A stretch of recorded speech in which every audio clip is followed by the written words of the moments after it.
예배하고 기도하며 기다립니다. 아멘.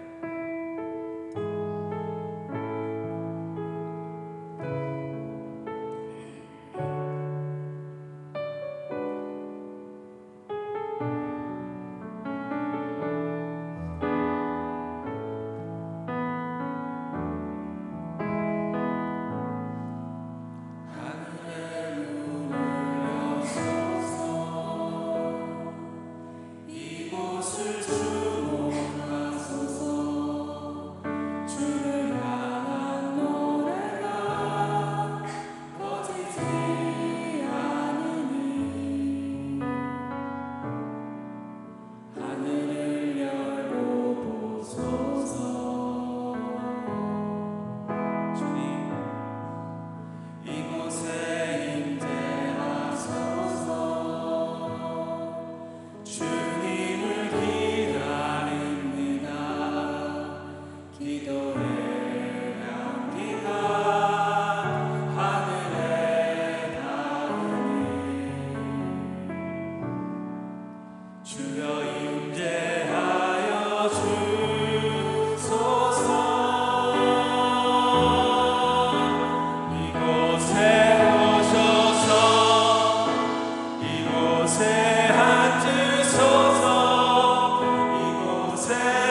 다시 한번 우리 간절한 마음으로 고백합시다. 이곳에 오셔서 이곳에 앉으소서. 이곳에서 드리는 예배를 받으소서. 주님의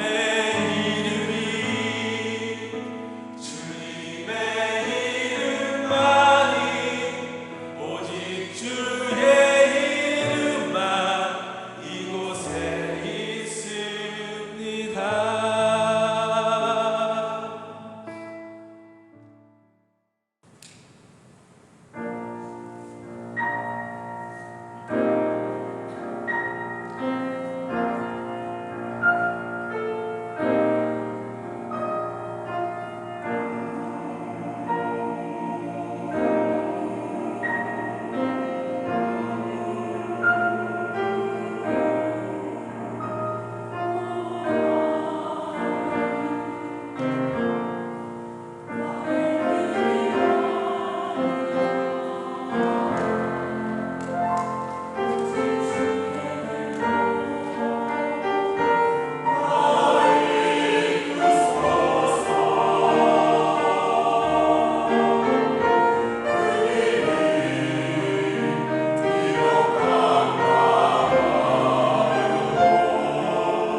시간이 얼마나 빨리 가는지 여러분 뵌 지가 엊그제 같은데 벌써 1년이 되었습니다.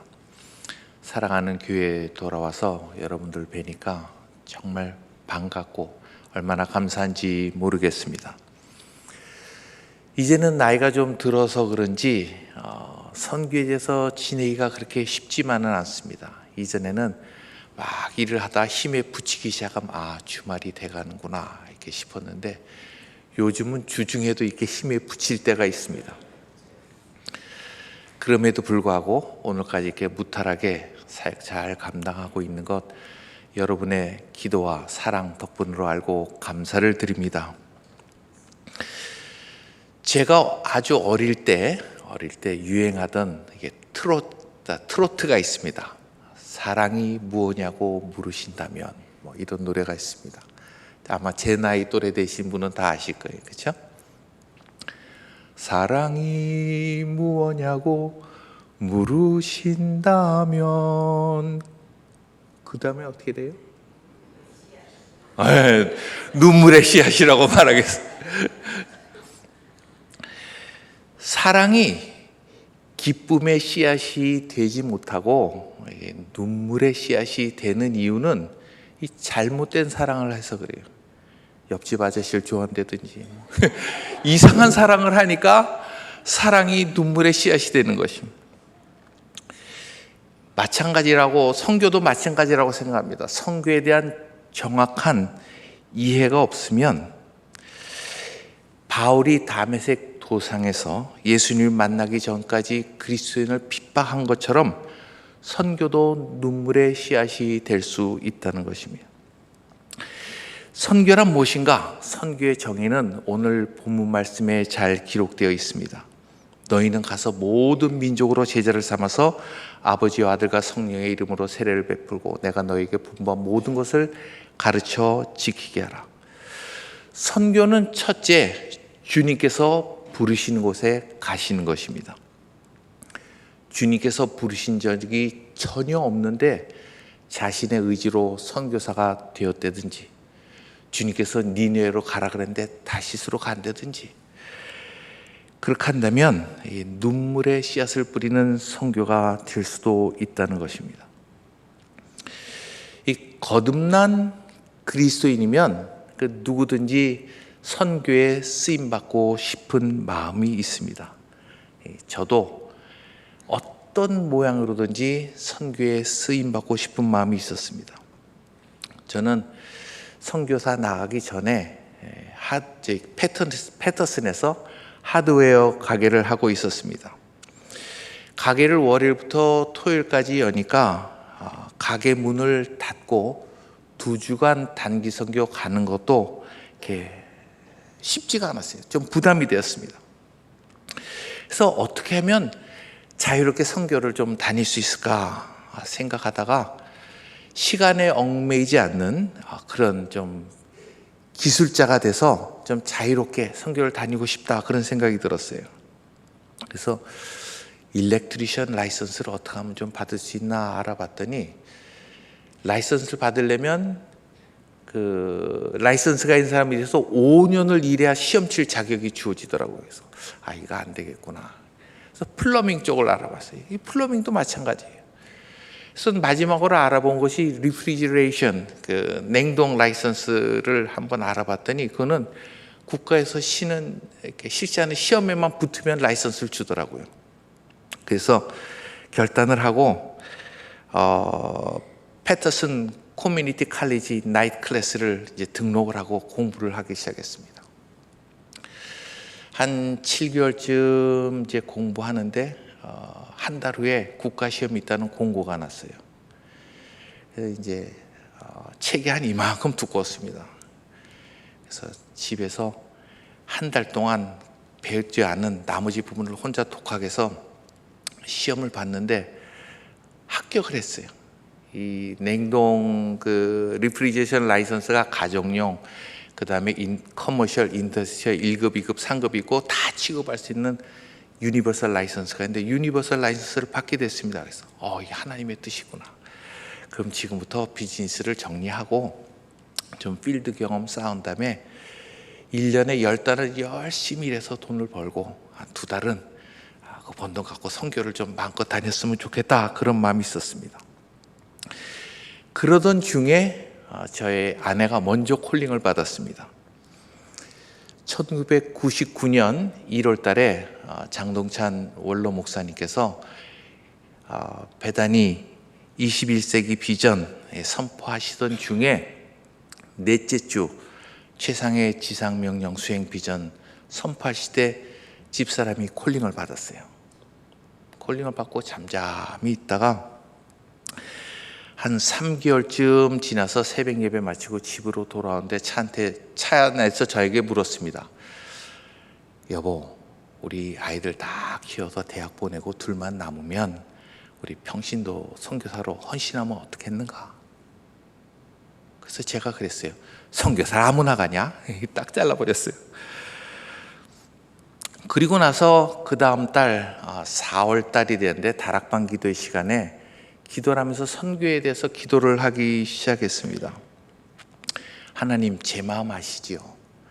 어떻게든 선교에 쓰임 받고 싶어서 공부도 하고 라이선스도 받고 그랬는데 하나님께서 환경을 좀 열어주셔서 좀 이제 선교를 좀 자유롭게 다닐 수 있도록 허락해 주시면 좋겠습니다. 이렇게 기도를 하고 있는데 갑자기 여호수아와 이스라엘이 요단강 건넌 그런 장면이 떠올랐습니다.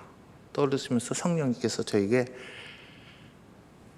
요단강을 딱 갈라주면 그때 건너겠다 그러지 말고 일단 발을 들여놓으면 뭐 갈라지든지 역사가 일어날 거 아니겠는가, 그런 마음이 들었어요. 그래서 기도 가운데 올해는 무조건 가기 문을 닫고 단기 선교를 가야 되겠다 이제 결심을 했습니다. 그리고 그 주간에 어느 나라를 갈까 이렇게 생각하다가 중국을 가면 좋겠다 그런 생각을 했어요. 다음 주에 가면은 중국을 등록해야 돼. 그 다음 주가 단기 선교 마감 주간이었습니다. 중국을 신청을 해야 되겠다. 그런데 그 주간에 한국에 있는 처지한테서 연락이 왔습니다. 전화가 와서 형부, 올해 우리 가족이 미국에 다 놀러 가려 그러는데 언니 집에 이렇게 있으면서 여행도 같이 가고 좀 좋은 시간 보내면 좋겠다고. 그러면서 7월 15일에서 8월 15일 한 달간 오겠다고 연락이 왔어요. 알았다 그러고 교회 와서 주일날 단기선교 신청하려고 이렇게 보니까 그 날짜와 겹치지 않는 곳이 딱 한 군데 있었습니다. 케냐. 케냐.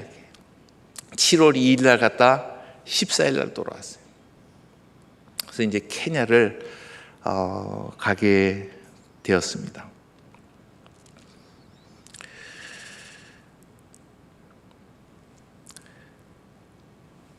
케냐를 오면서 단기 선교 다시 처음 오는데 이제 팀장을 맡게 됐는데 하나님께서 짧은 선교 기간이었지만 정말 많은 것을 보여주셨습니다. 그리고 다음 달 8월이 되었는데 저희 사촌 누님 부부가 뉴욕 순복음교회 파송으로 케냐 선교사로 가시게 됐어요. 그래서 이제 떠나시기 전에 같이 식사하고 집으로 돌아오는 길에 집사람이 저한테 두 번째 물었습니다. 여보, 당신도 하나님께서 부르시면 어떡할 거야? 이렇게 묻더라고요. 그래서 아니, 하나님 부르시면 순종해야지. 그랬더니 그러면 그때를 대비해서 미리 좀 신학 공부를 해놓으면 어떻겠냐 이러더라고요. 그래서 부르실 때 그때 가서 신학 공부하고 시간 낭비되니까 미리 해놨다가 부르시면 바로 가고 안 부르시면 말고 그냥 공부하는 거 나쁘지 않으니까 공부 좀 해놓으면 어떻겠냐 그래요. 근데 그럴듯하게 들려요. 그런데 신학을 공부하는 그 자체가 이렇게 마음에 좀 부담이 있었어요. 그래서 장동찬 목사님께 이제 상담을 했습니다. 집사람은 콜링을 받았다 그러는데 저는 전혀 아닙니다. 근데 주님께서 부르시면 순종할 마음이 있습니다. 그래서 혹시 모르니까 미리 신학을 좀 공부해 두고 싶은 마음인데 목사님 생각은 어떠신지 좀 의견을 듣고 싶습니다. 그랬더니 장 목사님께서 기왕 신학을 하려면 두루 같은 데 가서 좀 하면 좋겠다고. 근데 그 말씀을 하시는데 이게 신학을 해야 되겠다는 마음을 탁 적게 됐어요. 일하면서 풀타임으로 다시 공부한다는 게 불가능했기 때문에 안 되겠구나. 신학하는 건 포기하자. 그리고 이제 잘하겠습니다 하고 나갔는데 장 목사님께서 한 말씀을 더 하셨어요. 선교사를 가기 위해서 목사 한 수가 필요해서 공부하는 것이면 한국 신학교 가서 공부해도 됩니다. 이렇게 말씀을 주시더라고요. 그리고 이제 8월 말 마지막 수요일이 되었는데 수요 예배 마치고 이렇게 나가는데 지금은 소천하시지만 조정순 권사님이라고 계셨는데 저를 부르더라고요. 집사님 잠깐 봅시다.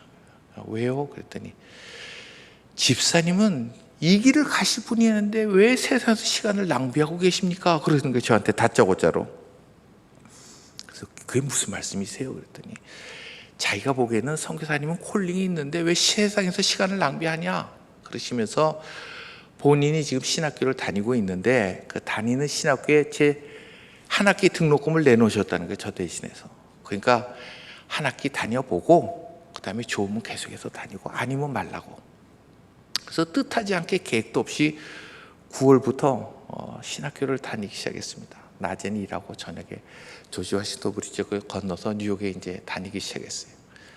그러다가 11월 달이 되었는데 교회에서 케냐 파송 선교사 얘기가 나오고 저희 부부 이름이 거론되고 그때부터 사실 이제 기도를 하기 시작했습니다. 하나님께서 저희를 부르셨습니까?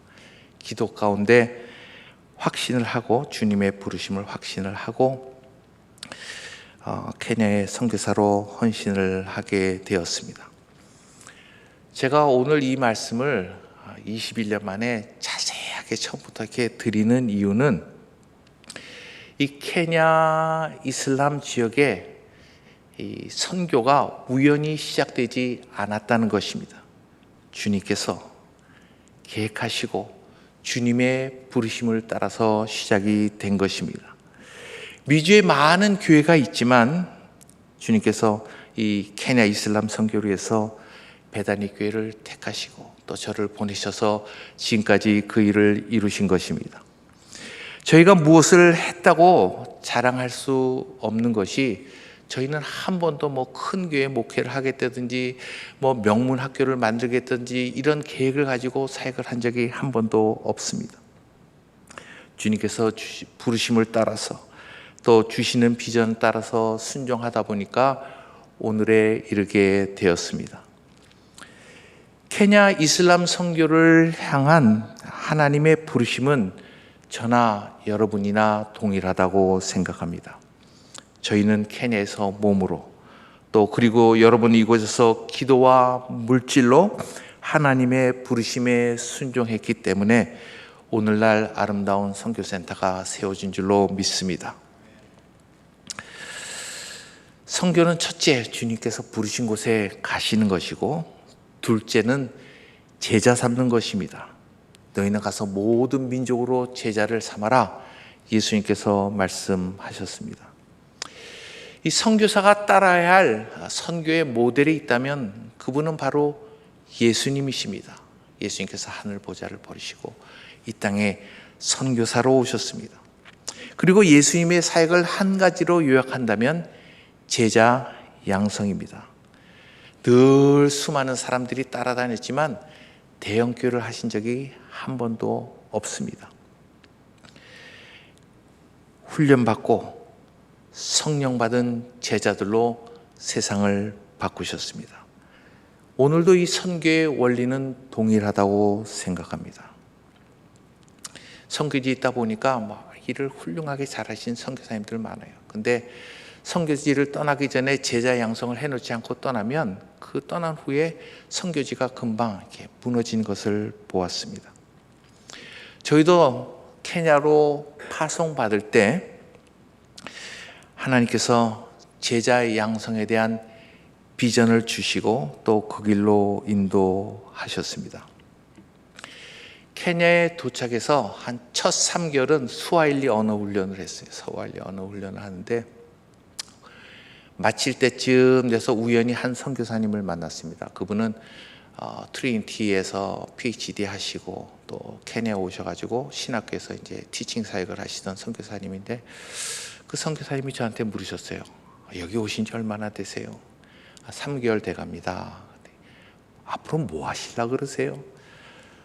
저희는 칠드런 유스 미니스트리 하고 싶은데 어디서 어떻게 시작해야 될지 모르겠습니다.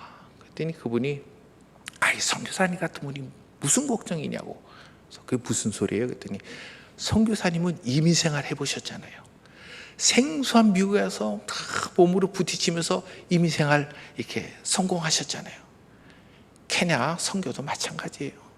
그냥 여기저기 다니면서 몸으로 부딪히다 보면 하나님께서 이렇게 길도 보여주시고 인도하실 거라고 그렇게 말씀하시는데 하나님의 음성으로 들렸습니다. 아 그렇구나. 부딪혀야 되겠다. 그래서 아이들이 어디에 많겠나 이렇게 생각을 하니까 학교가 가면 아이들이 많을 것 같아요. 그래서 그 다음부터는 학교 간판만 보이면 무조건 들어갔습니다. 들어가서 내가 미국에서 온 선교사인데 이 학교에서 아이들 좀 가르칠 수 있습니까? 그랬더니 몇 군데 다니면서 이제 나온 결론이 외국인은 함부로 공립학교 와서 막 가르칠 수 없다는 거예요. 라이선스를 받아왔는데 티칭 라이선스가 있어야 된다는 거예요. 그래서 티칭 라이선스를 어떻게 받나 생각하는데 갑자기 제일 높은 사람 만나야 되겠다 그런 생각이 들었어요. 그래서 그 다음날 바로 나이로비시 교육감을 물어물어 찾아갔습니다. 그리고 이제 교육감 반문을 두드리고 들어갔더니 비서 두 분이 앉아 계시더라고요. 어떻게 왔냐 그래서 교육감 만나러 왔다 그랬더니 지금 자리에 안 계시다고. 어포인먼트 했냐 그래서 안 했다 그랬더니 자리 없대요. 그럼 오실 때까지 기다리겠습니다 그러고 앉아서 한 1시간 정도는 가만히 앉아 있었던 것 같아요. 기다리고 있는데 비서 중 한 분이 오더니 안에 들어가라 그러더라고요. 그러니까 어포인먼트도 안 하고 누군지도 모르는 사람이 와서 교육감 만나겠다 그러니까 이제 허락을 안 해주다가 가만히 보니까 갈 기세가 아니니까 아마 보고를 한 것 같아요. 이런 사람 왔는데 어떡하겠냐고. 들여보내라. 집사람하고 들어갔습니다. 들어갔는데 집무 책상이 저쪽 뒤쪽에 있었고 집무 책상 앞에 개인 의자 2개 있고 오른쪽으로 이렇게 카우치 응접 소파 세트 있고 저희가 들어갔는데 하던 일을 계속 하고 있는 게 저희를 눈길 한번 안 주고 계속 하던 일을 집사람한테 여보 저 앞에 자리 2개인데 가서 앉읍시다. 그리고 가서 막 가서 자리에 딱 앉았어요. 앞 그 교육감 앞에 딱 앉으니까 이분이 놀라고 쳐다보더라고요. 어떻게 왔냐고. 그래서 사실은 미국에서 온 선교사인데 아이들 가르치고 싶은데 라이선스가 필요해서 왔습니다. 그랬더니 아무 말 안 하고 책상 밑에 버튼을 탁 눌렀어요. 조금 한 분이 막 뛰어들어왔습니다. 저분 따라 나가라고 쫓겨나왔어요. 그래서 그분 따라가는데 그분도 굉장히 높은 분이에요. 나이로비시가 8개 구역으로 나눠져 있는데 그 구역을 전체 총괄하는 분. 그분 따라서 방에 갔더니 또 비서가 있고 이게 사무실로 들어갔습니다. 들어서 어떻게 왔냐? 그래서 미국에서 선교사인데 아이들 가르치고 싶은데 티칭 라이선스가 필요해서 왔습니다. 그랬더니 당신은 외국인이기 때문에 우리가 펄밋을 주기 전에 문교부 가서 허락을 맡아와야 된다. 그래서 내가 여기 3개월밖에 안 돼서 가는 길을 모르니까 좀 문교부 가는 길 좀 가르쳐 달라고. 그랬더니 이분이 이렇게 얼굴이 딱 안 좋아지니까 안색이 왜 바쁜데 와서 사람 귀찮게 하냐. 이제 그런 얘기죠. 그러면서 종이 하나 꺼내더니 마지못해서 뭐 이렇게 가는 약도를 그리는데 굉장히 하여튼 신기가 불편하게 그리고 계시더라고요. 그래서 약도 그리신 분을 제가 야단치기 시작했습니다. 당신은 내가 누군지 아냐? 내가 이래봬도 하나님의 부르심을 받고 미국에서 여기까지 온 하나님의 사람이다. 당신 그렇게 하나님의 사람을 무시해갖고 이 나라가 복을 받겠냐? 야단을 막 치기 시작하니까 이분이 야단을 한참 맞다가 이렇게 나가시더라고. 나가시더니 한 10분 후에 다시 돌아오셨어요. 근데 그때는 싹 웃으면서 교육감 방으로 다시 가자고. 하나님께서 은혜를 베풀어 주셔갖고 이분들을 꼭 도와줘야 되겠다. 그런 마음이 들었던 것 같아요. 그래서 교육감한테 가서 다시 보고하니까 다시 모시고 오라고 해서 교육감 방을 다시 갔습니다. 근데 교육감이 그때는 환하게 웃으면서 어떻게 도와주면 되겠냐고. 근데 교육감이 추천성을 문교부 장관 앞으로 추천서를 써줬습니다. 그래서 바로 받자마자 문교부 장관실로 갔습니다. 또 똑똑 두들기고 갔더니 탁 들어가니까 문이 살짝 열렸는데 레드카펫 쫙 깔려 있고 이 비서가 있더라고요. 비서가 어떻게 왔냐? 그래서 이제 교육감 추천서를 탁 줬더니 교육감이 그 비서가 따라오라고 교육부 차관실로 데리고 갔어요. 차관이 이렇게 보더니 누구 하나 불러서 이분 도와드리라고. 그분이 이런 서류 준비해 갖고 오세요. 그래서 그 다음날 서류 준비해 갔더니 그날로 바로 라이선스를 줬습니다. 라이선스 받자마자 다시 나이로비시 교육청을 찾아가서 라이선스 딱 보여서 라이선스 받았다고 놀라시더라고요. 빨라야 6개월 걸리는데 어떻게 이렇게 하루 만에 받았냐고. 그래서 라이선스 받아서 저희가 살던 지역의 웨스트랜드 디비전이라는 그 지역 이제 교육청을 찾아가서 이제 여기서 가르치고 싶다 그랬더니 그 지역에 강겜이라는 그 슬럼 지역이 있는데 강겜이 슬럼 지역에서 아이들을 가르쳤으면 좋겠다. 그 학교에서 계속 선생님 모자르다고 연락이 오는데 없어서 못 보내고 있는데 가서 도와주면 좋겠다. 그래서 이제 소개를 받아서 그 학교 가서 이제 가르치기 시작했습니다. 5학급이 있었는데 학년마다 저는 7학년 또 우리 홍성교사는 4학년에서 성경과 산수를 가르쳤습니다. 이것이 케냐 학교의 사역의 시작입니다. 이 슬럼 지역 아이들이다 보니까 뭐 행색도 초라하고 모든 것이 열악했습니다. 공부도 물론 이제 굉장히 못했고요. 근데 한 번은 아이들 가르치다 보니까 이 아이들한테 한번 성경을 외우게 해야 되겠다. 그 욕심이 생겼어요. 근데 나는 안 외면서 아이들한테 이제 외라 그럴 수 없어서 제가 먼저 작정하고 야고보서를 외웠습니다. 1장부터 5장까지. 영어로 외우려니까 쉽지가 않더라고요. 한 2달 걸려서 외웠습니다. 외워가지고 1장부터 5장까지 프린트해서 아이들한테 논아주고 제가 먼저 암송 시범을 보였습니다. 내가 지금 44살인데 다 외웠다. 너희들도 얼마든지 할 수 있다. 아이들랑 같이 한 주에 한 장씩 외워보자.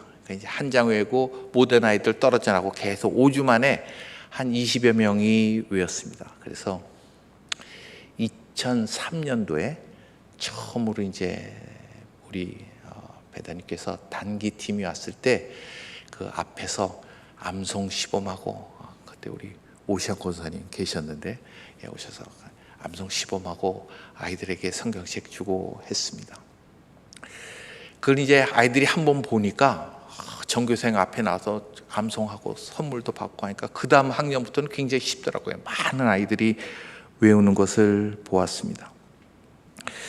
나이로비에서 4년간 아이들 사역하면서 경험한 것은 이 슬럼가 아이들이라고 해서 절대 다른 아이들보다 뒤처지지 않는다는 것입니다. 하나님의 말씀과 은혜가 임하니까 시간이 지날수록 반짝반짝 빛나는 아이들을 보면서 마치 흙 속에서 진주를 찾아내는 느낌을 받았습니다. 아이들을 하나님의 말씀으로 잘 훈련하면 케냐의 미래를 바꿀 수 있겠다. 그런 확신을 가지게 되었습니다.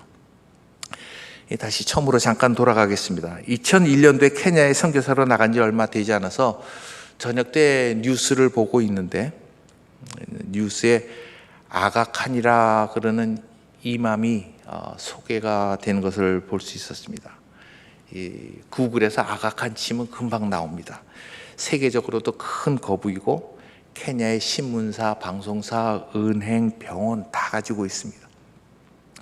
이분이 나이로비 슬럼가 중에 한 곳에 공립학교를 2층으로 잘 짓고 이제 기부하는 행사였는데 이 이슬람 커뮤니티가 케냐를 위해서 얼마나 좋은 일을 하고 있는지 열심히 홍보하고 있었습니다. TV를 보는 중에 이분이 이제 학교를 세웠으니까 조금 있으면 병원도 세우겠구나. 그리고 병원 세워서 사람들의 마음을 얻으면 그 다음에는 모스크를 세우겠구나. 모스크를 세우면 또 10년, 20년 지나면 많은 사람들이 이슬람으로 돌아서겠구나. 이제 그런 생각을 하던 중에 그렇다면 너는 이슬람 지역 내려가서 똑같은 방법으로 이슬람 마을 뒤집으면 되지 않겠냐. 이런 이슬람 선교에 대한 비전을 주셨습니다. 그래서 아내와 함께 이야기하고 제가 케냐 나갈 당시에 고등학교 지나가는 아들과 함께 갔는데 아들이 4년 후에 미국으로 다시 이제 대학교 가게 되면 그때는 나이로비 사역을 접고 해안 이슬람 지역 내려가서 사역을 하자 아내와 함께 이야기를 했습니다. 문교부에서 외국인에게 교사 자격증을 줄 때 2년을 줍니다. 그리고 2년 후에 가서 리뉴를 해야 되는데 리뉴하면서 그 옆에다가 파이널 도장을 딱 찍더라고요. 그러니까 2년 후에는 앞으로 이제 2년 후에는 공립학교 교사를 더 이상 할 수 없다는 것입니다. 일이 이렇게 되어지는 걸 보면서 이제는 이슬람 지역 내려가서 사역하는 것이 하나님의 계획이다. 이게 다시금 컨펌하게 되었습니다. 2006년도 초에 4년간 나이로비 학교 사역을 정리하고 해안 이슬람 지역 콸레 지역으로 사역지를 옮기게 되었습니다. 마을 치프를 만나서 얘기를 들으니까 마을 주민 대부분이 디고 부족입니다. 이 디고 부족은 지금도 95% 이상 무슬림인 강성 무슬림 부족입니다. 2006년 6월 첫 주에 선교센터 주변에 한 아이들 한 10여 명 데리고 교회를 시작했습니다. 그리고 1년 이상 어른 성도는 한 명도 없었습니다. 시간이 조금 지나면서 이제 어른분들도 한 분, 두 분씩 오시기 시작을 했는데 이 어른분들은 아이들과 달리 이게 변화의 모습을 보기가 정말 쉽지 않았습니다. 미스터 로차란 분이 계셨습니다. 한 번은 저에게 찾아와서 자기가 이제부터는 예수님을 믿겠다고. 그래서 제가 그분한테 예수님을 믿는다는 것이 어떤 것인지 자세하게 설명을 해드렸습니다. 예수도 믿고 모함메드도 믿고 그럴 수 없다. 무슬림으로도 삶을 살고 크리스천 삶을 살고 동시에 그럴 수 없다. 예수를 믿으려면 이전의 삶을 버려야 된다. 그랬더니 그 쓰고 있던 터번을 탁 벗어 저한테 주더니 자기는 지금부터 예수만 믿게 돼. 그래서 기도해드리고 결심기도 따라하고 그러고 나서 얼마 지나지 않아 저를 다시 찾아왔습니다. 자기가 경제적으로 좀 도움이 필요한데 도와줄 수 있겠냐고. 그래서 제가 미안하지만 이번엔 안 되겠다. 그랬더니 바로 무슬림으로 돌아갔어요. 이 로차란 분만 아니라 어른 대부분이 마찬가지입니다. 결심기도 따라하고 세례 받았음에도 불구하고 10명 중에 1명 남기가 쉽지가 않습니다. 그렇게 어렵게 남은 분도 또 말씀을 통해서 믿음이 자라고 이제 신앙생활 좀 할만하면 세상을 또 떠나시더라고. 그때 당시 케냐 평균 연령이 47세였습니다. 뭐 조금 할만하면 세상을 떠나세요. 요즘은 어떻게 되나 제가 인터넷 궁금해서 찾아봤더니 좀 늘어서 54.2세, 지금 현재 54.2세. 여기 앉아 계신 분 중에 54세 넘으신 분들은 덤으로 사는 인생이다 이렇게 생각하시고 사신 동안 주일 열심히 하시기 바랍니다. 그래서 그때부터 이게 목회 방향을 어른은 영혼 구원, 아이들은 제자 양성에 초점을 두고 사역을 하게 되었습니다. 근데 아이들 이 제자 양성 사역이 방과 후 또 그리고 토요일 주말에만 제한되다 보니까 한계가 있어서 주님께서 주신 비전을 따라서 2009년도에 유치원 하나급으로 베다니 크리스찬 아카데미를 시작하게 되었습니다. 이슬람 지역에서 학교를 하면서 간판을 크리스찬 아카데미 붙이는 자체가 쉽지가 않았습니다. 마음에 부담이 있었지만 학교의 목적과 존재 이유를 분명하게 하기 위해서 크리스찬 이름을 넣었습니다. 학교의 목표는 영적 사관학교입니다. 영적 사관학교. 5학년부터 보딩을 시작합니다. 새벽 5시에 일어납니다. 5학년 아이들 새벽 5시면 일어나서 제일 먼저 하는 게 성경 필사입니다. 성경 필사하고 아침 예배 드리면서 하루가 시작이 됩니다. 그래서 대부분 아이들이 학교 떠나기 전에 창세기부터 요한계시록까지 성경 필사를 마칩니다. 그리고 시간이 날 때마다 아이들에게 정체성을 확인합니다. Children, who are you? 아이들아, 너희들은 누구냐? 아이들이 대답합니다. We are great children. 우린 위대한 아이들입니다. Who called you great? 누가 너희를 위대하다고 했느냐? God created us great and called us great. 하나님께서 우리를 위대하게 창조하셨고 우리를 위대한 아이들이라고 하셨습니다. Then what are you doing now? 그렇다면 너희는 지금 무엇을 하고 있느냐? 아이들이 대답합니다. We are creating a new history. 우리는 지금 새 역사를 창조하고 있습니다. Who told you to do this? 누가 일을 하겠느냐? God told us to do this. 하나님께서 일을 하게 하셨습니다. 학교에서 공부만 열심히 시키는 것이 아니라 틈틈이 하나님께서 그들을 부르신 사명을 확인시켰습니다. 지금 케냐는 교육의 큰 전환점을 맞고 있습니다. 이 마고하라는 이전 정부의 교육부 장관이 CBC, Competency Based 커리큘럼을 도입을 했습니다. 이전에는 암기 위주의 공부였다면 CBC는 불어 같은 제2 외국어, 예능, 체능, 또 농사, 요리 다양한 것들을 학교에서 경험하게 해주자는 것이 그 취지입니다. 심지어 커리큘럼에 수영도 있어요. 수영장이 있는 학교는 없는데 수영도 들어가 있습니다. 아이들 위해 아주 좋은 프로그램에는 의의가 없습니다. 이거 참 좋은 거다. 근데 그럴 만한 기본 시설도 전혀 갖춰져 있지 않고 훈련받은 선생님도 전혀 없는 상태에서 시작이 되었습니다. 특히 이제 학제 개편을 했는데 굉장히 큰 혼란이 있었습니다. 이전에는 8학년까지 국민학교, 그러니까 미국으로 따지면 국민학교, 중학교가 같이 붙어 있었고 8학년 끝나면 시험을 보고 고등학교를 진학을 했는데 그걸 6년 국민학교, 3년 중학교, 고등학교 3학년, 그 다음에 대학도 3년으로 바뀌었어요. 그리고 내년부터 이제 중학교가 시작되게 되는데 중학교가 어떻게 시작이 될지 얼마 전까지만 해도 결정을 못하고 우왕좌왕 했습니다. 이렇게 했다가 저렇게 했다가. 그래서 저희 같은 이제 국민학교 하던 학교들은 중학교를 설립할 수 없다 그랬습니다. 처음에는. 그러다 갑자기 올해 한 4월쯤 돼서 신청하면 허가를 해줄 수도 있다. 이렇게 방침이 바뀌었어요. 그래서 저희도 중학교 설립에 필요한 5군데 부서에 어플리케이션을 넣었습니다. 그럼 어플리케이션을 내면 그 부서에서 인스펙션 나오고 인스펙션을 자세히 하게 한 다음에 리포트를 써서 그 리포트 받은 리포트를 제출해서 그게 통과가 돼야 중학교 설립 허가가 납니다. 그래서 5개 부서 중에서 3군데에서 인스펙션을 나오고 또 서류도 받았는데 지난달 9월 5일 날 그때가 월요일이었는데 문교부에서 연락이 왔어요. 그 꽈레 교육청에서 연락이 와서 내일 12시가 서류 마감입니다.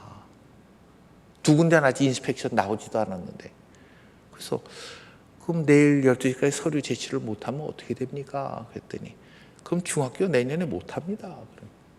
그래서 중학교 못하는 줄 알았어요. 이제 끝났구나. 케냐가 이렇게 일이 빨리 돌아가지 않습니다. 인스펙션 나오고 또 서류 만드는데 최소한 일주일 걸리고 굉장히 돌아가는 속도가 늦거든요. 포기하고 있는데 갑자기 교육부에서 인스펙션을 나왔어요. 그날 늦게. 그래서 제가 물어봤습니다. 내일 12시까지가 서류 마감이라 그러는데 이게 가능하겠는가? 그랬더니 그중에 제일 높으신 분이 자기가 그 심사위원 중에 한 사람인데 회의 들어가기 전에 서류 만들어서 자기가 직접 손에 들고 회의 들어갈 테니까 걱정하지 말아라. 그래서 이제 한 군데가 남았어요. 한 군데가 퍼블릭 웍스라고 나와서 이제 빌딩 전체 다 인스펙션하고 이제 그 주는 그분인데 글로 전화를 했습니다. 지금 내년에 우리가 중학교를 시작해야 되는데 당신 내가 나오지 않으면 우리가 시작할 수 없다. 오늘 좀 나와줄 수 있냐 했더니 오늘은 안 되고 그러면 내일 한번 나와 보겠다는 거예요. 그래서 이제 그 다음날 돼서 서류 마감날 당일날 한 10시쯤에 오셨어요. 그래서 이제 그분을 모시고 제일 먼저 교회를 들어갔습니다. 교회를 모시고 탁 갔더니 그분이 교회 들어가자마자 이러시는 거예요. 크리스찬이야. 근데 자기가 꽈레에서 이렇게 아름다운 교회 처음 봤대요. 그래서 다 됐구나. 이미 하나님께서 해결해 주셨구나. 그 뒤 그분이 쭉 하더니 돌아가서 점심 밥도 안 먹고 막 리포트를 만들어서 3시인가 4시 직접 회의하고 있는데 서류를 전달해서 중학교 설립 허가가 났습니다. 할렐루야.